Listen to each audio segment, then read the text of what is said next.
we fast track in our timeline from 950 BCE, time of King Solomon, to 1565, time of Legazpi, who came to this land, the Philippines, with armed men to implement the Vatican Doctrine of Discovery of 1452 under Pope Nicholas V, who said three things: conquer their lands,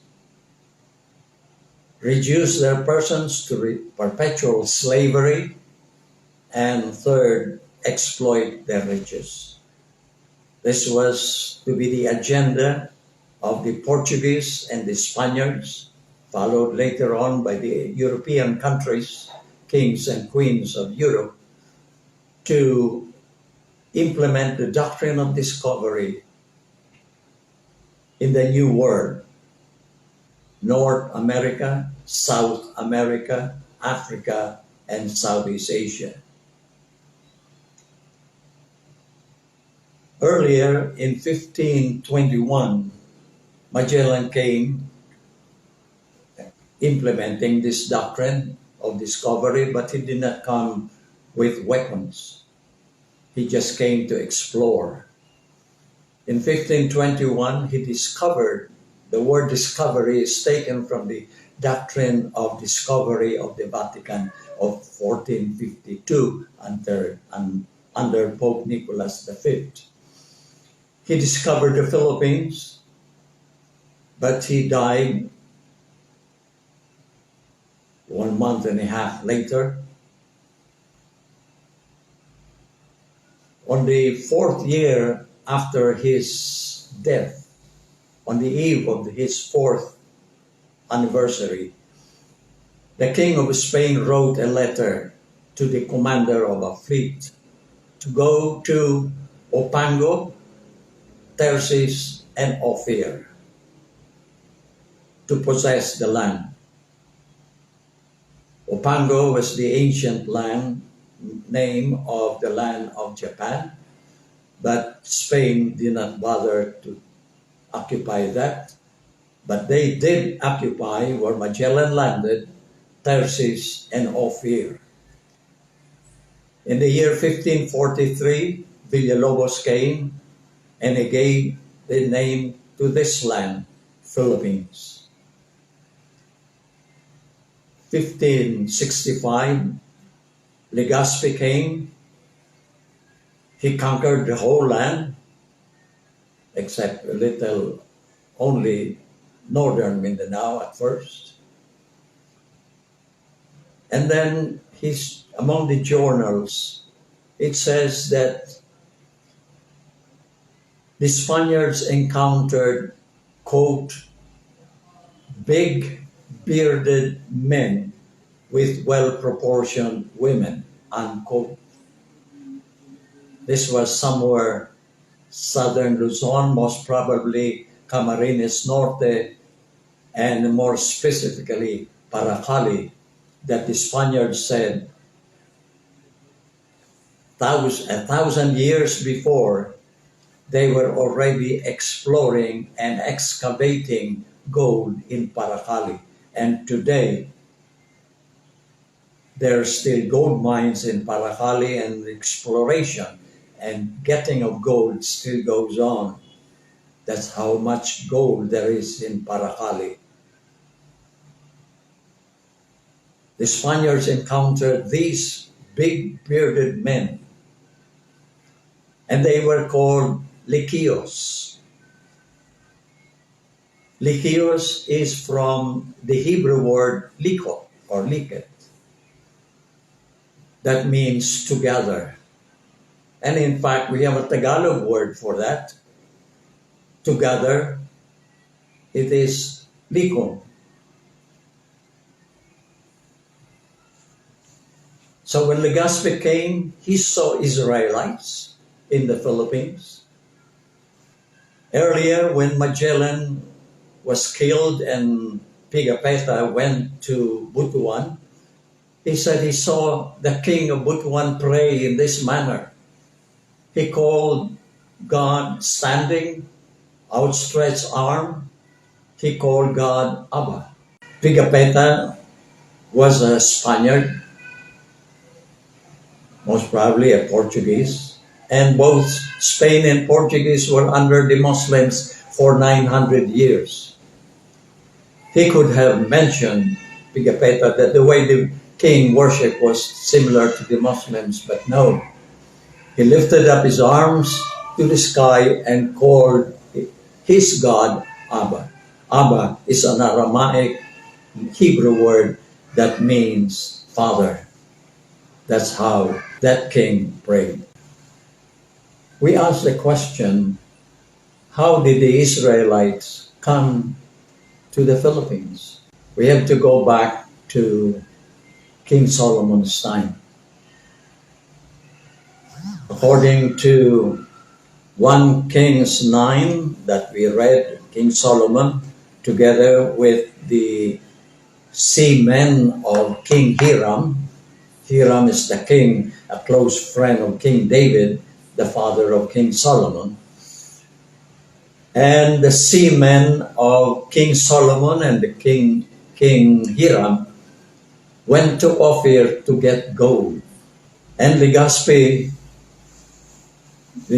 ship were chasing the ships of the Lycios because they were filled with gold. The gold that they were buying in Parahali, Camarines Sur, Philippines. How long is 950 BCE to 1565 CE? That's thousands of years. So for hundreds and thousands of years, the Israelites were buying gold from the Philippines. But in between, something wonderful happened. After King Solomon's time, the kingdom of Israel, 12 tribes were divided into two. This northern kingdom and the southern kingdom. The northern kingdom composed of the 10 tribes, and the southern kingdom composed of the 2 tribes staying in Judah, the 10 tribes staying in Galilee and Samaria, the 2 provinces in the north. They became depraved, so in 721, King Shalmaneser of Assyria conquered the northern kingdom of Israel, killed many, and exiled the rest to western Assyria, which is Padam Aram, the place where the 12 tribes of Israel were born. 120 years later, the southern kingdom also was conquered by the Assyrian Babylonian king Nebuchadnezzar and exiled them to west-eastern Assyria, in a place where Abraham was born. Later on, in the year 536, a benevolent Assyrian king told the Israelites, hey, those who want to go back, you can go back to your native land in Canaan. But only less than half of the 2 tribes of Judah and Benjamin staying in eastern Assyria decided to go back. Less than half of the 2 tribes. All the 10 tribes staying in Padam Aram, and more than half, 50% of the tribes of Judah and Benjamin in eastern Assyria decided to stay. So later on, when Yahushua came, he told his apostles, go to the lost tribes of the house of Israel. That is where they went. They went to Assyria. In fact, they were told, don't go to the Samaritan cities. Don't entertain pagans. Rather go to the lost tribes of the house of Israel. during the time of Yahushua, there were more Israelites in Assyria than in Canaan. There was massive conversion after Yahushua resurrected, because 5 apostles went to Assyria to evangelize. Peter with Thomas, Jude Thaddeus, Matthew, and Bartholomew. Millions were converted, but unfortunately in the year 339, they were persecuted by the Assyrian king, King Sapor II. So many were killed, temples were destroyed, records were burnt. And the Christians started to leave Assyria. Not all, but many of them left. They went to Afghanistan, Pakistan, China, India, Japan, and the Majapahit Empire, Southeast Asia, reaching Philippines, the original Ophir, where Solomon was buying gold. That's why the Assyrians and the Israelites were the Lycios encountered by the early Spaniards. The persecution in Assyria lasted 448 under King Jehoshaphat. Many left, but some stayed behind. Those who left went to China, Japan, and reached the Philippines. They were Christians. They were very zealous in preaching, and they spread the faith throughout the East. That's why this church that St. Peter founded, established in Babylon, as per his letter 1 Peter 5:15-13, says, "The chosen church of Babylon with Mark my son send you greetings." He established this church in Babylon.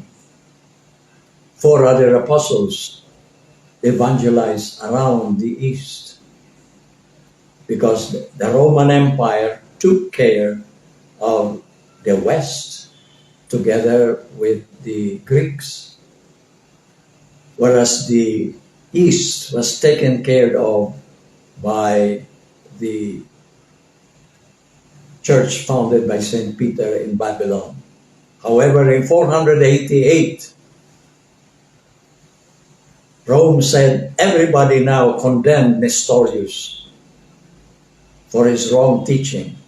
The Church of the East said, no, wait, he did not teach contrary to the teachings of the fathers.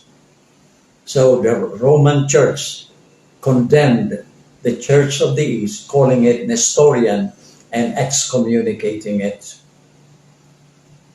So the Church of the East went on its own, while Rome and Constantinople, the Greeks, went on their own. The church that used to be one became two. The Aramaic, founded, established by St. Peter, and the Greek and the Latin, established by St. Paul. St. Paul established the Roman Church, not St. Peter. Peter never went to Rome. One day, when I was still a seminarian, we asked a Jesuit priest, "Father, did Peter ever go to Rome?" And he said, "Don't tell your bishops, but no, Peter never went to Rome." So this church that Peter established became a very active missionary church, preaching all the way, reaching the Philippines. And we believe in the year 650 CE, the missionaries of the Church of the East were already in the Philippines. In the year 1500, or earlier, in the year 1375, a terror personality by the name of Tamerlane persecuted all the Christians in the East. From 1375 to 405, the 80 million Christians in the East were diminished, and only 6 million survived. Tamerlane conquered North India, and from India he decided not to proceed to South India, but instead go to China, and on his way to China he died in the year 405, April the 1st. But in the year 1500, the Portuguese implemented the doctrine of discovery in South India and immediately persecuted the Church of the East. Many of its bishops were imprisoned, many were killed, and finally in the year 1599, subdued the Church of the East and South India because Francis Xavier persuaded the King of Portugal to persecute these governors who did not evangelize, who did not recruit for the Roman Catholic Church if once they arrived back to Portugal. So even the Portuguese governors were evangelizing and forcing everybody to become Catholic, Roman Catholic. So much so that in 1599, the Aramaic ancient church, Catholic Church of the East, were subdued and conquered and killed.